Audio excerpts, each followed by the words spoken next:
Denis Piéton, vous êtes ambassadeur de France en Afrique du Sud depuis 3 ans.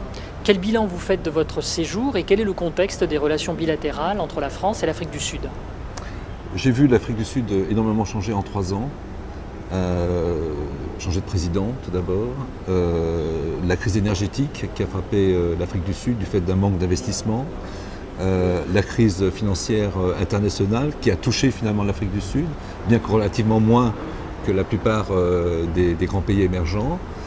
Donc j'ai vu beaucoup de changements dans la situation politique et dans la situation économique et sociale du pays.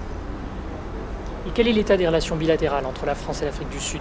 Alors nous sommes liés par un partenariat stratégique. Le président de la République s'est rendu en Afrique du Sud en février 2008, c'était un moment important. Et une grande satisfaction pour moi et pour notre pays, je crois, c'est que le premier sommet entre l'Union européenne et un pays africain, l'Afrique du Sud en l'occurrence, s'est déroulé sous présidence française en juillet de l'année dernière, en 2008. Quelle image ont les Sud-Africains de la France?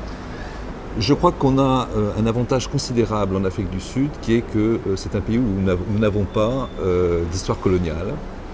En même temps, l'Afrique du Sud sait quel rôle la France a joué au moment de l'apartheid, et souvent un moment positif.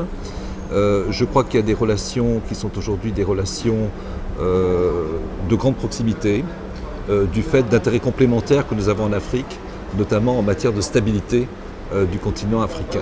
Il est clair que l'Afrique du Sud, qui est la grande puissance africaine, il y en a d'autres, mais qui est une puissance économique majeure en Afrique, a un intérêt direct à la stabilité de l'Afrique. C'est ce que disait très bien l'ancien président Mbeki quand il disait que l'Afrique du Sud ne pouvait pas être un îlot de prospérité dans un océan de misère. Et je crois que nous partageons cette vision, d'où le sens de ce partenariat stratégique que le président a relancé quand il s'est rendu en Afrique du Sud.